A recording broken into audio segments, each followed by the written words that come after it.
Let's talk about object control. First, I'll show you how to draw objects, use snaps, and then a great feature of Rhino which is called the command line. With Rhino open, make sure you are in small objects, inches, and going into top view. Remember I talked about you can double click it to get into top view, or from the bottom navigate to the right tab for it. Another way, you can use some hotkeys. If you hold Control and hit F1, it goes to top, F2 goes to front, F3 goes to right, F4 goes to perspective, F1 going back to top again. Now let's talk about objects. So what is an object? It's just a shape or any line that you draw within the window. Let's start with the most basic one. It's polyline. So the icons here to the left hand side, the third one, if I hover over it, you can see I have two options. If I left click, it's polyline. If I right click, it's line segments. I prefer polyline. So let's left click on that, and you'll see it opens the it changes my cursor a little bit onto the screen. Now if I click once, it anchors the first point, and I can drag off into the second point. Let's say I want to draw a rectangle of some kind. I'll click there, and now every time I click, it draws it drops another anchor or another node. And in order to complete this, I'll bring it back to that last point. Okay, now let's try that again. If I want to repeat polyline, there's two ways I can do it. One, I go back and hover over this again, and I left click. I don't have to hover over it, but hovering over it brings up that tooltip. The other way I can do it is if I right click, what Rhino does is it will automatically execute the last command you just used. So the last command I used was polyline. If I right click, it activates polyline again. And now I can just keep clicking, and when I'm done, I just connect back to that first node that I dropped, and then it completes that polyline shape. Let's try a few more shapes.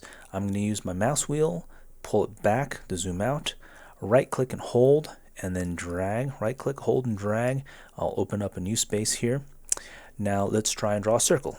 Right? If I go to the second row, if I hover over this, you'll see that it has a circle. I'm going to left click that in my space, click anywhere, and then I drag out. That gives me the shape of the circle that I want. Okay, so let's say I want a circle that's about 6 inches in diameter. That's an approximation there. Let's skip arc and go into rectangle. I'll left click in rectangle, and as you expect, I'll click one corner and I click the next corner. That gives me a rectangle. And again, in order to execute it again, instead of going back to the tool and clicking, I just right click. That activates the last command I just used. Let's talk about text. If I go to the 7th row, the very first icon here, hover over it, it says text object. I'm going to click on that. It brings up this text object box, and in here I can type in the height I want, drop down, pick the font that I want, the alignment, and then I can type in my text. For our purposes, I suggest you leave the output on curves and all the other options unchecked. You're welcome to play around with this and you can see what these options do. We hit OK, and then the top left corner is the corner of the text, and I can just drop this wherever I want. When I'm ready, I just left click and that places the text. Now these texts, they're individual pieces here. Okay, if I were to execute text again, if I check this group output option, when I drop this, when I select it again, it selects everything because it groups the whole thing as one object. Now let's talk about controlling these objects and manipulating them in this plane. There are a few different ways to select these things. First way is if I just hover over the line as close as I can and I click, it'll highlight that object, and now I can move it around. This window that appears here, if I click and hold it, I can drag it and drop it to the new location. If you don't see this multicolored object here, this is called the Gumball. Go to the bottom of the screen, this tab is probably not highlighted. So just click it on, it'll appear. If I click it again, it disappears. Gumball is really useful, so I usually leave it on. Once again, the first way to select objects is take your mouse and hover over that line and click. You'll see it highlighted. Gumball will appear. If you are too far away from that line, it won't highlight. So you have to get pretty close to that line to highlight. An easier way to select an object is click and drag, and it makes this selection window here. Click and drag actually has two directions. If I click and drag from the right and I drag it over to the left, you see the selection box has a black dashed line. What that means is anything that's touching that box will be highlighted. For example, here I don't have the objects fully enclosed within my window, but if I let go, it still selects all those boxes. Now if I click and drag from the left and I drag over to the right, you can see that the selection box is now solid, right? Compare it to click and drag from the right to the left, dash line, solid line. What this window selection means is I have to have, if I click and drag from the right over to the left, I need to have everything within my selection box to be highlighted. So again, if I click and drag from the right over, as long as if any object is touching the selection box, it's highlighted, but it won't be the same if I go from the left to the right. See, none of the objects are fully encompassed within the selection, so it doesn't get selected. This can be really useful when you have objects, several objects here that are overlapping, but now I only want to select these two. So if I just carefully hover over that area, I can select just those two boxes.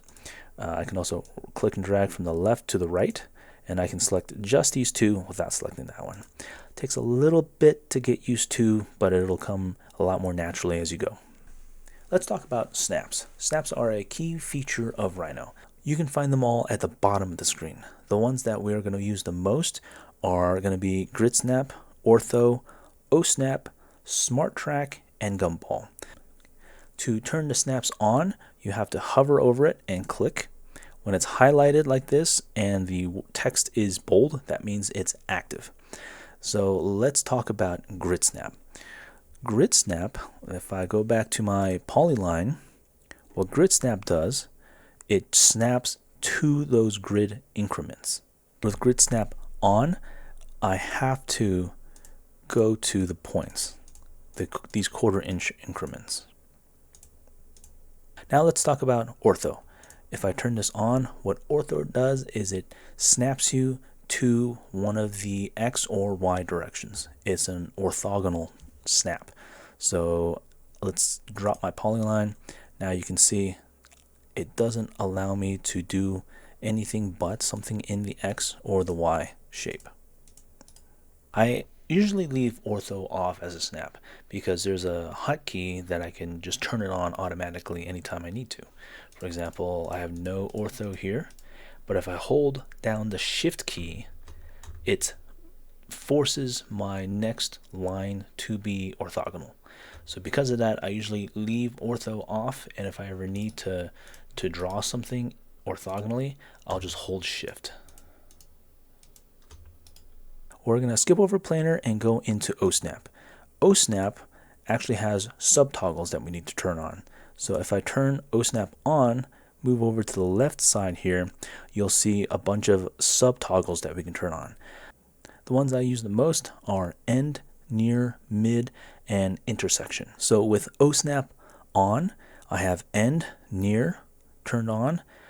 I activate polyline, and you can see that when I get close to this object, the cursor will automatically jump and snap to that point. And if I hover over that, a little tooltip comes up and it says end and intersection. So what that means is my O snap's activated, and because of that snap, the subtoggles, the sub selections that I picked were end and near, it's snapping to the end of a object or the intersection of that object. So from there I can click, right? I also have mid turned on. So if I move close to the middle of this line here, you'll see that my tooltip changes from near to mid. So now I know I'm exactly at the mid of that. And now I'm in the mid of that. There you go. So near, it just means that if I'm close to another object, then my tool will snap to that. And then intersection, again, it's when two lines converge or there's a node there, this will snap to that intersection. Osnap has several other options you can choose. I sometimes use point, center, and perpendicular as well, and I'll turn those on and off as I need to. What is important about this is sometimes you want Osnap on, but let's say you don't want intersection, middle, or end. You only want to snap somewhere near. You can turn off those toggles and just have that on. So now it won't snap to the end exactly, but it'll snap near it, right? And I won't snap to the middle. There's no more middle selected now. You'll find use cases where you can need to turn things on and off like that. The next snap we're going to talk about is SmartTrack. So SmartTrack, what it does is it kind of makes guesses on the work that you're trying to do. So for example, I'm trying to draw this line, but I want this line to end here. If I bring that there and I bring it up, it'll create this. That white line is what SmartTrack is doing. It's assuming that you want this new line that you drew to end at that node that you just snapped to. SmartTrack is useful in many circumstances, but sometimes it gets in the way, so I often have that off and I only turn it on when I need to. The last one is Gumball. Gumball I almost always have on. Very few use cases do I need to have it off because it's in my way for some reason. I'm going to select this object. My Gumball appears. Gumball is a great way to manipulate your objects. There are a few key things here, right? The first one is this little window. If I click and drag here, I can move it wherever I need to. And then these arrows, it'll move it only in the direction I want. These arrows here will only move in the X or Y direction. For example, if I click and hold the red arrow, it just moves it left and right. For the green arrow, it just moves it up and down. This blue sweep right here, it changes the angle of the object. And then finally, the end of the arrows has these little boxes. If I click and drag it, it scales it just in the direction of that axis. Right? You can see that Gumball has rotated. If I click off, I click back on that object, Gumball will realign itself to the X and Y coordinates of your plane. Another great feature about Gumball is I can enter in the amount of movement that I want. For example, if I click the arrow, instead of click and drag, just single click, it opens up a text box. Now I can type in 1 and it'll move me in the X direction 1 unit. Or if I type in negative 1.25, it moves me in the negative X direction by 1¼ inches. Same thing for the Y. I can move it up by 5. We can do that for the rotate as well. Instead of clicking and dragging, I can simply click once and type in the degree of rotation that I want. The scale works the same way. I can click, I want a half scale, and then I want it half scale. That brings me down to a half scale in both directions. Now, let's say I've manipulated this object, but I rotated it too much accidentally. I can undo that by either going up to this menu bar and clicking undo, and I can click that several times to get to back to my previous states, or you can just hit Control and Z. So hit Control and Z at the same time. That's the hotkey for undo. Let's talk about the command line. So far, we've been using the icons to draw shapes, such as polyline, but the command line is one of the most useful features of Rhino. You can find the command line at the top left. This white space here is where all your commands are dropped.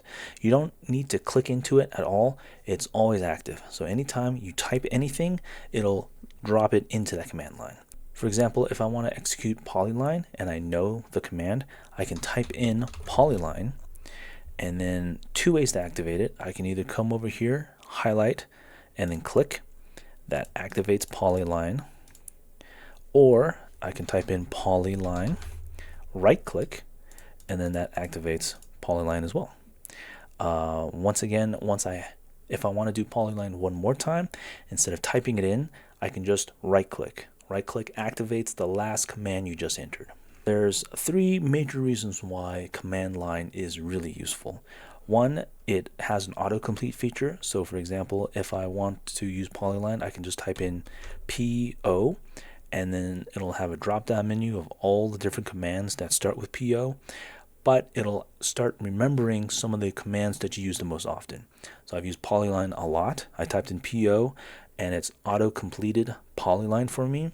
From here, I can just right-click, and it'll activate polyline. Reason number two is if I activate polyline, going back into command, you can see start a polyline. So if I had a grid snap on, I can go to the origin and then draw a line, draw a box. Another way to do it, if I activate polyline, if I type in 0, 0, that places the first point, the first anchor of polyline. Now I can type in the coordinates for the next point. I can type in 5, 0, and then 0, and then 5, 3. And then, from here I can just click and complete the box if I need to. I can also do angles with command line. So I'm going to activate polyline again, 0, 0 for that first point. If I drop this open greater than symbol, I type in any degree, 10. And then from there, instead of typing coordinates, I can just type in a length. So let's say I want this to be 5 inches long. I'll hit enter again. Now you can see the black line is the 5-inch segment that I want. The white line is merely an extension. It will not, I can extend it far out here. If I click, it'll only drop that line. If I bring it shorter than the 5 inches, it'll still drop 5 inches of that line. 30 degrees this time, and I want this to be 5 inches long still. What that degree does is it snaps to every 30 degrees within the pie. So 30, or 0, 30, 60, 90, so on and so forth, all the way around. So this is really useful if you want to draw a really specific shape with polyline. Now to end this, if this last line segment, if I don't want to drop it, I have to right click. Once I right click, it'll draw the last two ones I left clicked on, but it won't draw that last one. Here's a common mistake. I'll see people draw two lines and they say, I don't want to draw this triangle. I just want those two lines. If you hit escape, it erases all the work that you did before. So that's a common frustration. Watch out for that. Again, you want to just right click and that'll end that command. Right click starts a new command, right click ends the last command. Let's try command line for a few other objects. Let's go to rectangle. Again, I can type in 0, 0 or whatever coordinate I want, and then for the next coordinate I can drop a coordinate for the opposing corner, the catty corner. So let's say 5, 5. It draws a square. Now another way to do it, I can type in coordinates or just click. Now let's say I want this to be a rectangle that's 10 inches by 8 inches. So instead of typing in the coordinates and doing that math, I can just type in 10 and then enter, 8, enter. What the first number, it drops the x coordinate, the x length, and then the next number inputs your y length. Let's do a circle now. Again, I can type in the coordinates, which will give me the center, or I can just click on my screen. Right, if I drag out, if I had a radius that was a specific number in increments of 1/4 inch, I could just drag it out until I needed to. Or I can type in the diameter here. So let's say I want a diameter of 4. I have now a circle with a diameter of 4. One thing I want you to note about circle here is if I look in command line, it'll often give me some prompts. So here I have a diameter of 4, but let's say I don't want to put this in, I don't want to put my value as a diameter, I want it as a radius. Well, I click this, it'll change it to radius. So now if I do a radius of 4, it gives me a diameter of 8. So if you're entering numbers and it's smaller or bigger than it should be, you're probably either entering in diameter for radius or radius for diameter, one of those two. That's a wrap for this video. The next video I'm going to talk about layers, the help feature of Rhino, and some customizations that'll improve the look and your workflow.